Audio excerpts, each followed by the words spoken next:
তুমি মহাজনকে চেনো তো? উনি অনেক বাজে মানুষ।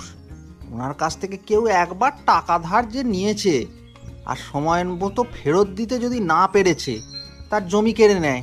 এ কেমন মহাজন? উনি আমাদের জমি নিয়ে নেবেন, টাকা দিয়েছেন, টাকা ফেরত নেবেন। কিভাবে আমার জমি নেবেন? ভালোই ভালোই তুমি যদি টাকা ফেরত দিতে না পারো, তাহলে তুমি তোমার জমি রাখতে পারবে না গো। তোমার জমি মহাজন নিয়ে নেবেই। তাই বলছি, কারো কাছ থেকে ধার করে হলেও টাকা ফেরত দিয়ে দাও। কিভাবে আমার জমি নেবেন? তুমি টাকা নেওয়ার সময় একটা সাদা দলিলে টিপসই দিয়েছো, ওইখানেই লেখা আছে সময় মতো টাকা ফেরত দিতে না পারলে জমি মহাজনের হয়ে যাবে। হায় হায় হায়, এ কেমন অবিচার! কেন মহাজন এমন অন্যায় করবেন আমার সাথে?